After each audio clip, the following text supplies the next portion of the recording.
조정래 작가와 사모님과 또 여기 건축을 설계하셨던 김원 건축가 그리고 또 개인적으로 굉장히 제가 권영민 교수를 굉장히 좋아합니다. 그 교수님이랑 다 오셔가지고 오늘 북토크를 할 예정이십니다.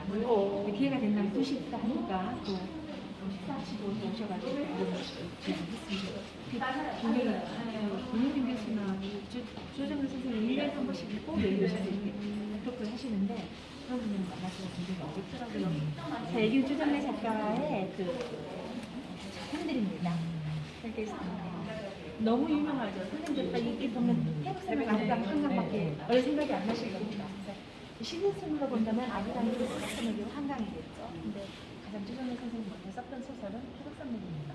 그리고 태국산맥이라는 소설이나 아리랑이나 그러니까 우리가 청소년들이 읽기에는 굉장히 수위가 높은 그런 것들이 굉장히 많아요. 근데 그것을 청소년들이 볼 수 있게끔 언어를 순화를 해가지고 청소년판이 다시 나왔습니다. 그리고 태백산맥이라는 소설은 2018년도에 이 출간한 지가 30년 되긴 합니다. 굉장히 오래된 시간이죠. 그러니까 예, 30년이 됐어요. 그래서 전 그 등장인물이 270명이나 되는데 강동 외석댁이 강동식이 아닌지 강동기 아닌지 헷갈릴 때가 많더라고요. 굉장히 좀 오래된 작품들인데 그래도 지금도 끊임없이 사랑을 받고 있는 그런 작품이란 조정래 선생님의 자료가 아닐까 싶습니다. 그리고 전 제 개인적으로는 황홀한 불가목이나 홀로선 누구나 홀로선 마마 같은 것들은 조정래 선생님이 태백산맥이라는 소설이나 책에서 한강이나 아리랑이나 책에서 다 말하지 못했던 것들을 어떤 질문을 통해서 이렇게 말을 하고 보시기 바랍니다. 황홀한 불가목입니다.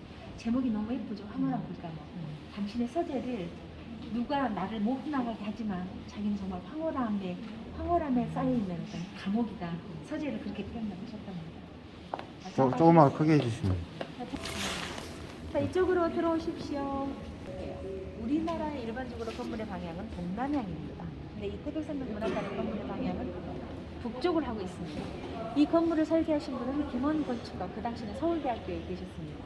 김원 건축가가 건축 설계를 하셨고 박혀 옹석 벽화는 38,000여 개의 자연석으로 만든 백두대간의 원형이라는 제목의 저분은 누가 하셨나 우리나라 5만 원권을 소환하셨던 이종상 사격대에서 하셨습니다. 백두대간의 원형이라는 제목으로 건축 언어로 표현한 고구려 고분 벽화를 건져서 만든 거랍니다. 저 또한 통일에 대한 강한 영어를 말하는 것이죠. 그리고 이 안에는 조정래 선생의 문학이 있죠. 건축과 문학과 예술이 잘 조화된 건물이 이 태백산맥 문학관이라고 할 수가 있습니다. 그렇다면 우리나라 건물의 방향이 동남향임에도 불구하고 왜 건물의 방향을 북쪽으로 했느냐? 이 세 분은 가장 큰 염원을 담았답니다. 통일에 대한 염원. 네, 태백산맥의 가장 큰 염원은 통일입니다. 통일에 대한 염원을 담고 건물의 방향을 북쪽으로 했고, 두 번째는 우리나라가 가장 땅을 넓게 소유할 때는 고구려 때입니다. 고구려 때의 영토가 지금 우리의 영토가 아닌 부분이 너무나도 많죠. 비록 지금은 우리의 영토는 아니지만 또 고구려인의 기상을 잃지 말자라는 의미를 담고 건물의 방향을 북향을 했답니다. 세 번째는 지구가 둥글어요. 지구가 둥글다 보니까 어디나 다 끝자락이라고 할 수가 있죠. 이 세 분은 여기가 지금 우리가 서 있는 여기가 한반도의 끝으로 보고 우리가 다시 한번 세계로 뻗어나가는데 또 발판이 돼보자라는 의미를 담고 건물의 방향을 북쪽으로 했답니다. 자, 2층을 보시면 이게 2층입니다. 선생님들이 우리가 상식적으로 2층을 딱 있다면 2층을 봤더니 기둥이 있어야 하잖아요. 근데 기둥이 없어요. 매달아 놨어요. 이것도 의미가 있답니다. 한 가지 큰 의미가 있는데, 첫째는 우리의 역사가 5,000년이라고 하죠. 반만 년 동안 이어오면서 우리의 묻혀진 역사, 우리의 관심으로부터 멀어져 버린 역사, 우리가 정말 묻어버린 역사, 그런 것들을 한번 들춰내보자라는 의미로 쇠줄로 매달아 놨답니다. 그리고 박혀 옹석 벽화를 기둥 없이 통으로 보여주려고 이렇게 매달아 놨답니다. 기둥 없이. 자, 태백산맥이라는 소설은 1948년부터 1953년까지 5년 동안 이루어진 근현대사의 격동기를 그린 소설입니다. 작가는 그 시대를 뭐라고 표현했냐? 그 5년 동안의 그 시대를 현대사의 실종시대, 민족사의 매몰시대라고 표현했습니다. 그만큼 암울하고 왜곡되고 굴절이 심하던 그때를 작가의 시선으로 16,500장 정도의 연구에 관하는 것이 바로 태백산맥이라는 소설입니다. 이 태백산맥이라는 소설은 4년의 준비를 거쳐서 1983년부터 89년까지 집필을 했습니다. 근데 우리나라는 1980년대 좌익이니 우익이니 이데올로기니 딱지산이니 그런 말들로 소설화한다는 것이 굉장히 어려울 때죠. 그래서 이 태백산맥이라는 소설은 그 주정래라는 작가는 정말 문제 중심에 선 작가이고 문제 중심에 선 작품이기도 합니다. 태백산맥이라는 소설을 그렇다면 주정래 선생은 왜 이 벌교라는 것을 공간적인 배경을 삼아서 말도 많고 탈도 많은 소설을 쓰셨느냐. 주정래 선생의 고향은 원래 벌교가 아닙니다. 순천 산암사입니다. 산암사. 우리나라 산암사라는 절은 태고종의 본찰이기도 하죠. 태고종이라는 종단은 그 조계종과는 다르게 스님이 결혼을 할 수 있는 종단입니다. 주정래 선생 아버지 조종현, 그분도 시조 시인입니다. 그분이 순천 산암사에 출가스님이셨습니다. 근데 그 이념의 갈등 속에서 절에서 나오시게 되죠. 나오시게 됐는데 같이 나오시게 된 스님이 찾아오신답니다. 우리 후손들한테 이와 같은 이런 아무런 시대를 다시 신용 물려주지 않으려면 어린 학생들을 가르쳐야 한다 해가지고 벌교 상업고등학교 국어 선생님이 오시게 됩니다. 그러니까 아버지가 오시니까 당연히 가족들도 따라오시게 되겠죠. 그래서 조정래 선생은 어린 유년 시절을 이 벌교라는 곳에서 보내게 되죠. 아무리 머리가 좋고 똑똑하고 경력이 좋아도 어린 유년 시절의 기억만으로 이 소설을 쓴다는 것은 사실 쉽지 않은 일이었을 거예요. 그래서 4년의 준비가 필요했던 거죠. 4년의 준비 기간 동안 끊임없이 그 시대를 겪었던 사람들한테 고증도 받고 감수도 받으려고 벌교를 많이 오르락 내리락 하셨다고 그래요. 하지만 그 시대를 겪었던 사람들이 늘 외면했답니다. 아팠던 과거, 부끄러웠던 역사의 상처가 점점 아물어가고 있는데 뭐 달라고 자꾸 또 끄집어내가지고 긁어부스럼을 만들려고 하느냐. 아팠던 과거도 부끄러웠던 역사도 우리의 과거고 우리의 역사잖아요. 물론 일제강점과 같은 6.25와 같은 요순사건과 같은 그런 독립상전의 비극은 아니겠지만 언제 어느 때 어려움이 찾아왔을 때 우리가 좀 더 현명하게 대처를 해가고자 하는 그런 방안으로 이런 태백산맥과 같은 소설을 꼭 남기고 싶었답니다. 태백산맥이라는 소설은 일제강점을 거치고 해방을 거치고 6.25를 거치고 요순사건까지 그 시대를 온몸으로 안았던 정말 좁게는 벌교 민초들, 넓게는 우리나라 사람들의 생생한 삶의 기록이기도 한 것이 바로 태백산맥이라는 소설이라고 할 수가 있는데, 태백산맥이라는 소설이 10권짜리예요. 근데 10권짜리를 지금 제가 여기서 이 20분 안에 말을 한다는 것은 어불성설입니다. 다만 태백산맥이라는 소설은 정말 수식어가 많은 작품입니다. 내가 보고 내 주변에 가장 권해주고 싶은 책, 학자들이 그래야 최고랍니다. 그리고 우리가 지금 20세기를 살아가고 있는데 21세기에 우리가 21세기를 살아가고 있는데 20세기에 꼭 읽어봐야 할 필독서 중 하나랍니다. 그리고 우리나라가 분단 국가다 보니까 분단 문학에 대한 책들이 굉장히 많은데 분단 문학의 또 최고봉이라고 학자들도 말을 합니다.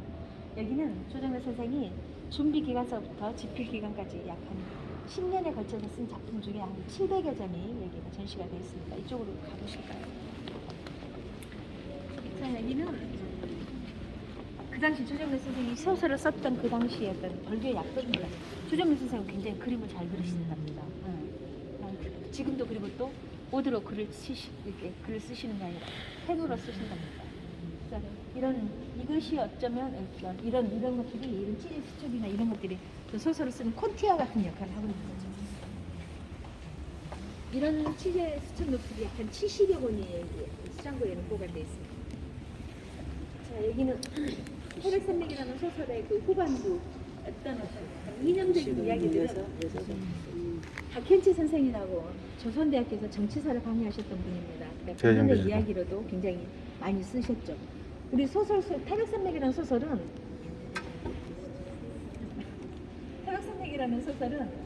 굉장히 현장감과 사실감이 굉장히 뛰어나다고. 벌교 민초들의 삶의 터전이 소설 속에 이렇게 지명과 거리와 방향과 똑같이 그대로 들어가 있기 때문입니다. 그리고 이 박현채 선생이 육군 후반부부터 이념적인 이야기들을 많이 이야기해 주셨는데, 이 박현채 선생도 실제 모델이 있습니다. 소설 속에 마지막 소년 빨치산 조은재의 실제 모델이시기도 하신 분이 바로 이 박현채 선생이십니다. 자, 우리나라는 광주에 사신. 네, 광주 조선대학교에서. 저희 동생 박유채. 그래요. 자, 여기 스탈린의 노래나 인민항쟁가나 우리나라 80년대 이런 것을 마음대로 할 수 있었을까요? 어림도 없죠. 그래서 태백산맥이라는 소설은 우리나라가 민주주의다 보니까 11년 동안이나 불구속 기소가 된 그런 제목은 국가보안법 위반 혐의. 그리고 태백산맥 육군 후반부부터 가시면 요즘 말로 조정래 선생은 이승만 대통령을 많이 까놨어요. 그래가지고 이승만 대통령의 후손이 자기 조상을 폄하했다는 명예훼손이라는 그런 제목들로 11년 동안이나 불구속 기소가 됐던 작품이 바로 태백산맥입니다. 벌교라는 것은 아주 여러 가지 이중구조를 하고 있는 것이죠. 좌익과 우익의 이중구조, 지주와 소작의 이중구조, 전통과 현대의 이중구조. 이 태백산맥이라는 소설도 마찬가지입니다. 태백산맥이라는 소설이 350만 부 정도에 팔렸을 때 국가정보원 같은데 윗라인에서 이 태백산맥이라는 소설을 어떻게 정의를 할 것인가 이렇게 모였답니다. 그럼 어떻게 정의를 했느냐? 이미 350만 부가 팔려버렸어요. 팔려버렸는데 독자들한테 그 읽는 것을 기억을 빼놓을 수는 없잖아요. 그래서 뭐 어떻게 정리를 했느냐? 엄마가 안방에서 보면은 교양서죠. 젊은 대학교를 다니는 젊은 아들 딸들이 보면은 불온서죠. 이렇게 정리를 한 것이 바로 태백산맥이라는 소설입니다. 참 우리가 지금 생각하면 굉장히 우습죠. 그래서 이 태백산맥 또한 이중구조의 어떤 일환이라고 할 수가 있죠. 자, 이쪽에 보시면요. 우리가 대하소설의 등장 인물이 주로 한 20년 이내? 네, 20년도 많습니다. 대하소설 30년도 많습니다. 태백산맥이라는 소설의 등장 인물은 270년 정도 됩니다. 270년 정도 된 인물이 여기 안에 다 있습니다. 참 대단한 필력이 아닐 수가 없죠. 자, 여기 보면은 모니카 목사님의 사진이 있죠. 모니카 목사님은 목사님이기도 하시지만 제가 운동가이시기도 하셨죠. 모니카 목사님이 이렇게 지금 수갑을 차고 계시잖아요. 근데 가만히 있는데 수갑을 차겠습니까? 근데 이러는 분들이 현재 자기 뜻을 꺾지 않는 이런 분들이 조정래 선생은 절필하지 않는 그런 힘이고 에너지고 그런 많은 공격을 당했음에도 불구하고 그런 힘이고 에너지였습니다. 그래서 모니카 목사님의 사진이 여기 있습니다. 자, 그리고 이쪽에 보시면은요. 진피츠 터널부터 이제 벌교가 시작되는 것이고 순천의 끝입니다. 진피츠 터널부터 저 유럽까지는 지금도 벌교 사람들의 삶의 파전입니다. 이런 이야기, 이 똑같이 소설 속에 고스란히 그대로 들어가 있는 것이죠. 자, 조정래 선생은 6년 동안 집필을 하면서 단 하루도 글을 쓰지 않는 날이 없었답니다. 우리가 셀러리맨이 회사로 출근을 하듯이 조정래 작가는 자기 사대로 출근을 하고 퇴근을 하듯이 안방으로 퇴근을 하고 그랬답니다. 그래서 이 6년 동안 집필 중에 당신 아버지가 돌아가셨다 그래요. 그래서 아버지가 돌아가시는 4일 장례식을 빼놓고는 단 하루도 글을 쓰지 않는 날이 있습니다. 자, 이쪽으로 와보시면은요. 조정래 선생 아버지가 스님이시다 보니까 불교적인 색채가 강한 지가에서 잘 하셨겠죠. 매일 글을 쓰시면서 이 고행상을 놓고 쓰셨다 그래요. 글을 쓴다는 거, 글을 엮는다는 거, 네, 책을 낳는다는 것은 부처님께서 고행하시는 것만큼이나 어렵고 힘든 작업입니다. 그래서 고행상을 놓고 쓰셨다는 거예요. 태백산맥이라는 소설은 처음부터 이렇게 책으로 나온 것이 아니라 월간 현대문학에 연재가 되고 한국문학으로 넘어갔죠. 저는 83년에 고등학생이었거든요. 근데 고등학생이었는데 저는 태백산맥이라는 소설이 있는 줄도 몰랐어요. 그리고 독자들이 이게 그 태백산맥 문학관에 가장 이 자유관람을 해야 하는 가장 큰 이유는 이 신문 스크랩들입니다. 그 당시에 그런 신문 스크랩들. 그 당시에 이 태백산맥이라는 소설이 얼마나 독자들로부터 큰 센세이셔널한 반향을 일으켰는지 이런 신문 스크랩을 통해서 알 수가 있습니다. 자, 조정래 선생님의 부인께서 김초일 시인이십니다. 김초일 시인은 사랑굿이라는 연재시로 아주 큰 사랑을 받았던 시인이시죠. 김초일 시인과 조정래 작가는 동국대학교 동문실합니다. 동국대학교 같이 학교를 다니셨는데 김초일 시인은 일단 먼저 미당 사정조 선생의 추천으로 등단을 먼저 하셨고 시인으로 등단하셨고 고등학교 선생님으로 교편을 좀 잡으셨죠. 조정래 선생님도 잠깐 약간 교편을 잡다가 그만두셨습니다. 조정래 선생과 김초일 시인이 나이가 관여해지니까 결혼을 해야 되잖아요. 김초일 시인이 그랬대요. 조정래 작가한테 집에서 빨리 결혼을 하라고 하는데 뭔가 대책을 내놔봐라. 그랬더니 조정래 작가가 링컨 대통령의 초상화를 멋지게 그려가지고 프로포즈를 했답니다. 비록 지금은 가난한 문학 청년이지만 링컨 대통령과 같은 꿈과 이상과 야망을 가지고 있는 사람이다. 좀 기다려달라고 그랬답니다. 기다리시길 너무 잘하셨죠. 굉장히 부인을 뭐라고 뭐 어떻게 보면 애처가의 도를 넘어가지고 진짜 전 경처가 같더라고요. 진짜 늘 같이 다니시고 태백산맥이라는 소설을 쓸 때 조정래 작가가 며칠 동안 고민을 했답니다. 내가 과연 이 소설을 쓸 수 있는 것이 쓸 수 있을까? 쓸 수 있고 이 소설을 마칠 수 있을까? 되게 고민을 했답니다. 그래서 김철 시인한테 내가 이런 류의 소설을 쓰려고 하는데 내가 이런 소설을 쓸 때는 분명히 가만두지 않을 것이다. 당신과 상의를 해야겠다고 그랬답니다. 그래서 이걸 어떻게 해야 될까? 이런 자료들을 많이 모아놓고 자료 준비를 하고 많이 모아놨으니까 김철희 시인이 이틀 동안 시간을 달라고 했답니다. 이틀 동안 시간을 생각을 해보고 말을 하겠다고. 김철희 시인이 하라고 하셨대요. 쓰라고. 누군가가 써야 된다면 이런 기록들을 누군가가 써야 된다면 당신이 쓰라고. 그래서 또 그게 힘입어서 또 이렇게 우리가 손으로 읽을 수가 있게 돼요. 태백산맥이라는 소설이 굉장히 생각보다 제가 보니까 우리가 생각했던 것보다 그냥 굉장히 많은 고통을 당한 작품이더라고요. 그 당시에 우리가 80년대에 진짜 지금 생각하면 우리는 지금 아무렇지도 않게 말을 하지만 그 당시에는 사실 그렇지 못한 시간이었잖아요. 자, 여기를 보시면요. 83년에 싹든 시작했을 때와 마쳤을 때입니다. 어때요? 선생님들 보시기에 모습이 너무 많이 요즘 말로 폭삭 늙어버렸죠.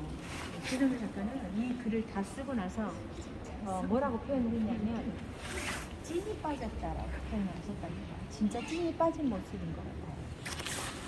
자, 이 최정일 작가는 여기 아까도 말씀드렸듯이 이 소설을 다루고 있는 그 시대를 현대사의 실종시대, 민족사의 매니시대라고 소개했습니다.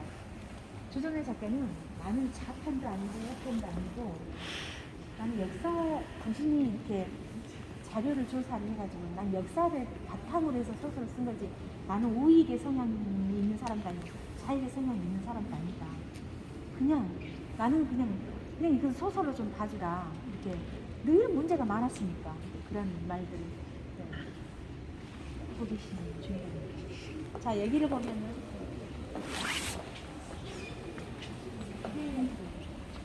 통기적부터 가야 돼요. 그럼 어떻게 시간이 안 되면 책을 이용한다. 이 말은 누가 하면 켄자 선생님 하신 말씀이에요. 당신이 글을 쓰잖아요. 그러면 켄자 선생님한테 이렇게 보내줬대요. 저기 연재를 하면 켄자 선생님 와따니 참말로 이렇게 말한 거예요.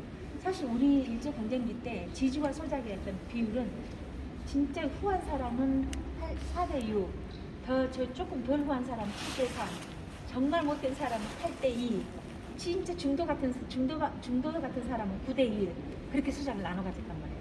그 작은 소작들이 가져가는 그 저기에는 내년에 시야까지 종자까지 다 포함이 된 거예요. 그러니 소작들은 늘 배를 고를 수밖에 없죠. 그래서 이 사람들이 뭔가 이념을 알고 산으로 빨치산이 되어서 간 것이 아니라 공산주의 이론이라는 게 이 소작들한테는 얼마나 매력적인 이론입니까?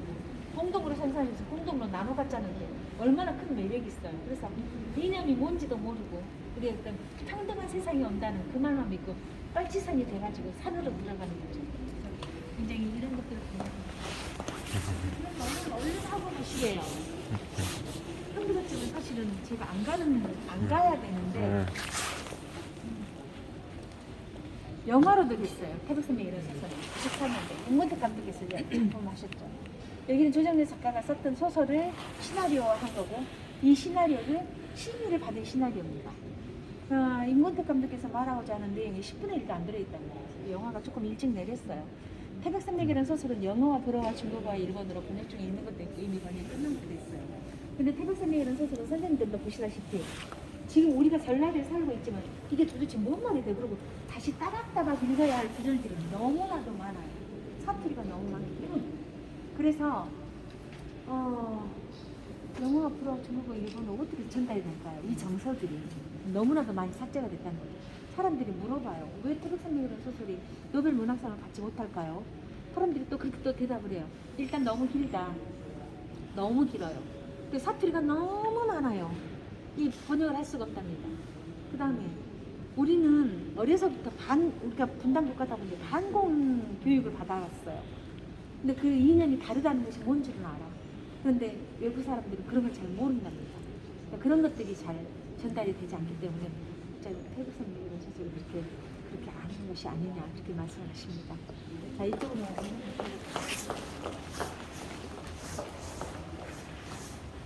여기 11년 동안이나 불구속 비서가 됐던 그런 신스크랩이고요. 자, 2015년도에 영국에서 사람으로 태어나서 죽기 전에 꼭 읽어봐야 할 1001권의 소설을 선정한 적이 있습니다.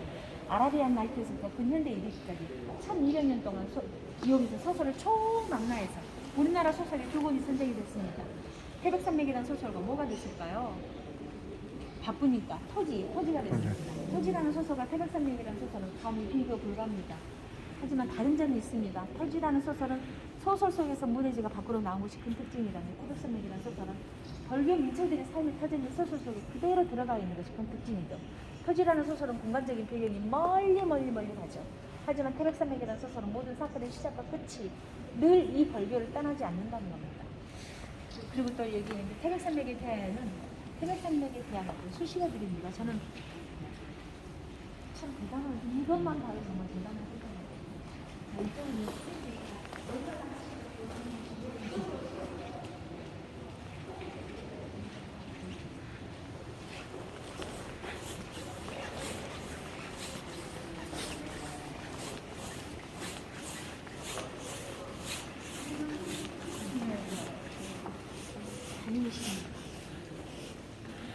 자, 이쪽으로 오시면은요. 뭔 도장이 많아요? 태백산맥이라는 소설이 이게 책을 팔면은 인쇄가 나가야 되잖아요. 인쇄된 도장입니다.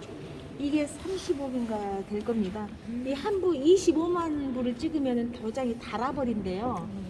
그래가지고 지금도 태백산맥이라는 소설은 팔리고 있습니다. 조정래 작가한테 선생님은 왜 자식을 한 명밖에 두지 않았습니까? 라고 질문했더니 태백산맥이라는 소설이 이렇게 잘 팔릴 줄 알았으면 한 명 더 날 건데 잘못했다고 그러시더라고요. 자, 저쪽에는 어떤 스크립이냐? 책을 읽는 사람을 독자라 하고 책을 쓰는 사람을 작가라 하죠.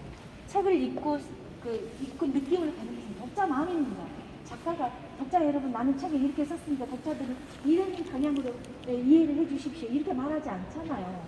우리 마음이에요. 독자들 마음이에요. 근데 우리 소위 윗라인이라는 것은 태백산맥이라는 소설을 읽는 작가 여러분, 독자 여러분, 태백산맥이라는 소설은 이런 방향으로 읽으면 안 됩니다. 라는 걸 말하는 것이 바로 이 신문 스토리입니다.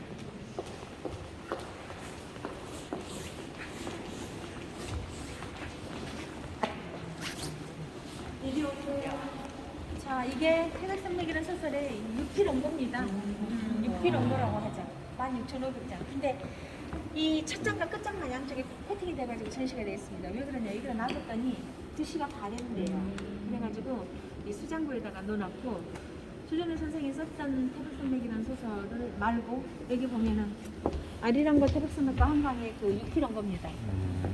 이게 선주입니다. 선주. 조정래 선생은 그러신답니다. 늙어가는 노인한테 하늘이 내린 가장 큰 선물은 선주라고 생각하신답니다. 그래서 2층에 가시면 이쪽 짤막짤막한 이 유인전들이 몇 권 있어요. 그래서 아이 학교에 가가지고 같이 이번에 수업도 하고 그랬답니다. 조정래 선생님은 독자들이 어떤 느낌을 가졌을 때 선생님의 책을 보고 어떤 느낌을 가졌을 때 작가로서 큰 보람을 느끼겠느냐 이렇게 질문을 하니까 작가 선생님이 뭐라 그러느냐, 당신의 책을 보고 독자들이 이 역사의식이 좀 달라졌을 때 작가로서 큰 보람을 느끼겠다고 말씀하셨습니다. 자, 2층은 자유관람하겠습니다. 왜 그러냐, 빨리 갔다 오셔야 되니까. 2층은 뭐가 전시가 되어 있느냐, 우리가 책을 보는 방법이 정독도 있고 다독도 있고 속독도 있습니다. 가장 조정래 작가가 생각하기에 정독 중에 정독이 필사라고 생각을 하신답니다. 그래서 누구든지 태백산맥이라는 소설을 필사를 해오면 이 문학관에다 전시를 하시기로 약속을 하셨습니다. 그래서 오늘도 이제 해왔던 사람들한테 공로패를 주실 겁니다. 그래서 전국에 지금 이게 전시가 되어 있는 한 50여 팀이 이렇게 써가지고 전시가 되어 있습니다. 근데 태백산맥이라는 소설을 쓰는데 얼마나 걸릴 것이냐, 물론 사람마다 다 다릅니다. 어떤 분은 진짜 직장 그만두고 1년 동안 딱 썼다고 하신 분들 계시더라고요. 근데 제 친구는 1권을 쓰는데 4개월 걸렸답니다. 4개월. 옛날에는 이 한 면에 글씨가 겁나 많이 들어있어요. 요즘은 뭐 그런다 그러대요. 출판법상 몇 자 이상 들어가지 못하게 돼 있대요.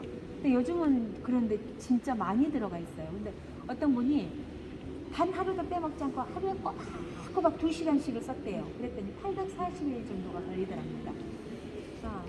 우리 세계적으로 문학관이 굉장히 많죠. 근데 이 책을 보고 필사를 해온 데는, 필사를 해가지고 전시를 한 데는 태백산맥 문학관밖에 없답니다. 조정래 선생은 마지막으로 이 말을 하고 싶었어요. 조정래 선생은 그 어머니가 당신을 가졌을 때는 서남사에서 사셨겠죠.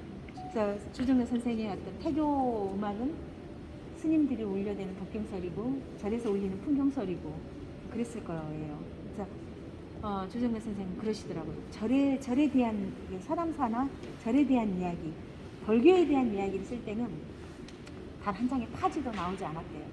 쭉쭉 써놨대요. 그런데 그것이 조정래 작가는 뭐라고 표현을 하냐면 이런 것들이 나에게 육화가 된 것 같다라고 표현을 하시더라고요. 그래서 참 멋진 표현인 것 같아요. 자, 2층 관람하시고요. 형부자측까지 가셔야 된대요. 사실은 제가 형부자측까지 가는 것이 아니거든요. 근데 우리 오성 선생님께서 오셔서 그냥 형부자측까지 가겠습니다. 얼른 지금 가가 얼른 2층으로 가시고 바로 2층으로 내려주세요.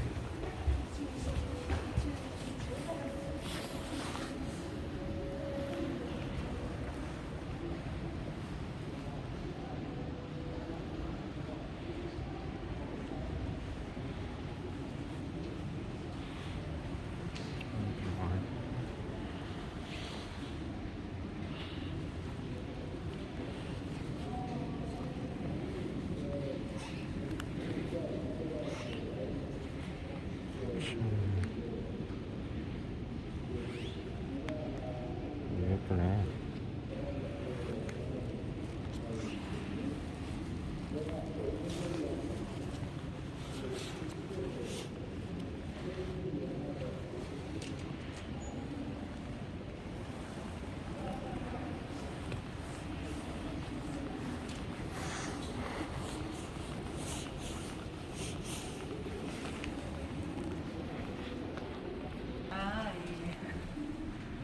가슴 편지 함양에서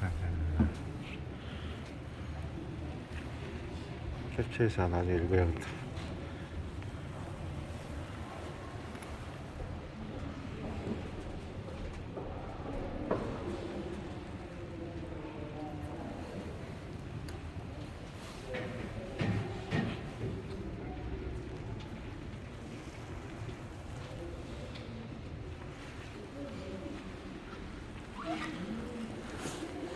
그리고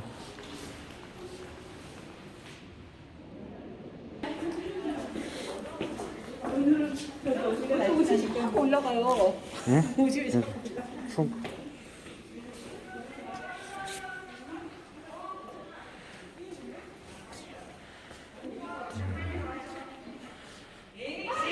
와, 대단.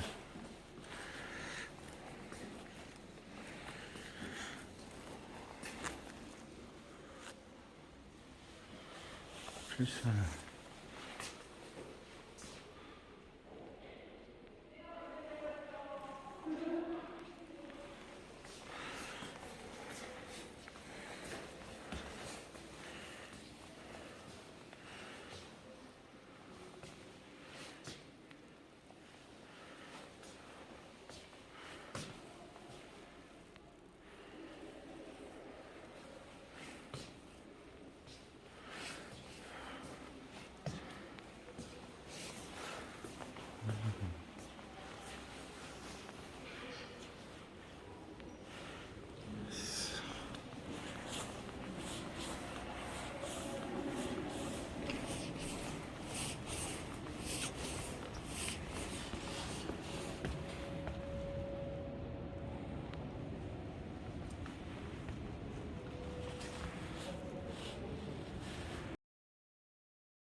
동네 선생님. 어.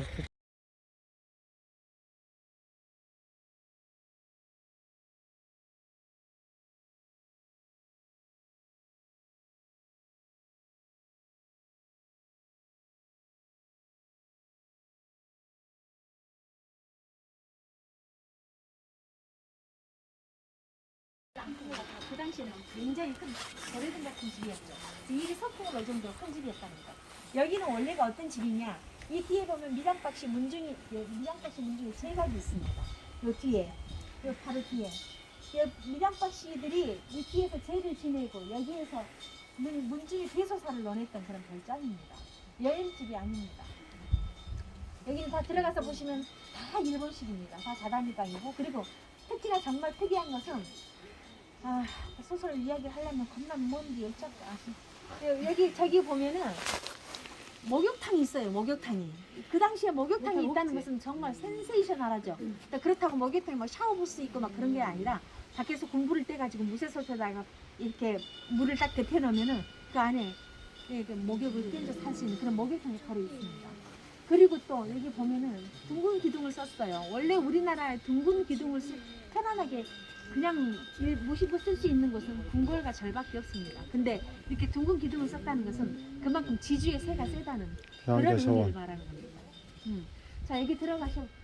소설 이야기만 너무 길어질 것 같고 남겨진 것이 있어야지 또 오실 거 아니겠어요? 소설의 소화가 어떻게 태어나게 됐는지. 정화섭과 소화는 정말 사랑하면 안 되는 사이죠. 근친상간이에요. 고모와 이복 조카지간이니까. 하지만 끝내 소화라는 이쁜 이름이 있음에도 불구하고 늘 사람들이 무당딸, 새끼 무당. 너는 어째 정화섭이가 그러죠. 너는 뭐 달라고 무당딸로 태어났냐. 이렇게 정말 너무 안타깝게 말을 하죠. 태어나면 안 되는, 사랑하면 안 되는 사이지만 결국에는 정화섭의 아이를 낳고 산으로 올라가죠. 근데 이쁜 이름이 있음에도 불구하고 소화를 소화라고 불러주는 사람이 없어. 하지만 정화섭이는 소화를 소화라고 불러줬을 때 소화는 정화섭이한테 가서 몸을 사르는 꽃이 되는 인물이 바로 소화입니다. 끝.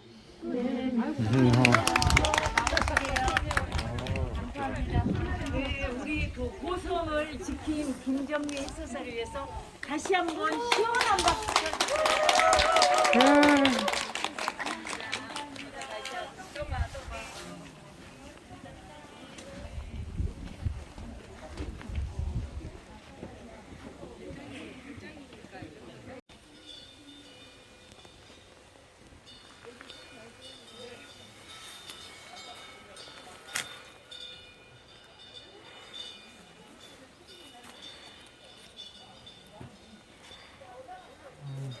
좋다.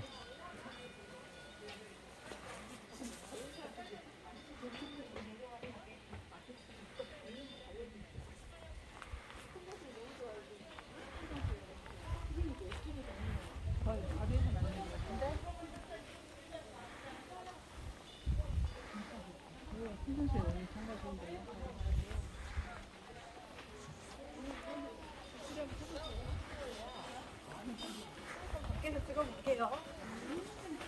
좋다. 예뻐요, 예뻐요. 예쁘다. 지나가거나 감사합니다.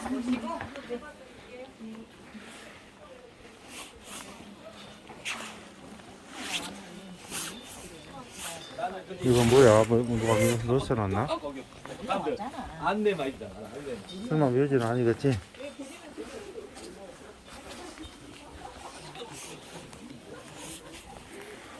들고.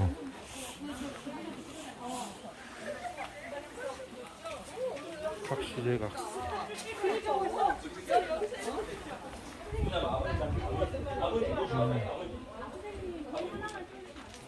자, 제가 찍고 버릴게요.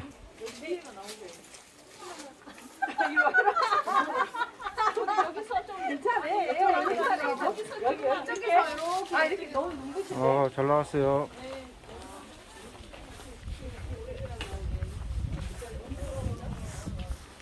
야, 가지치기 처음에 자를 때 잘못했다니 다 죽었네.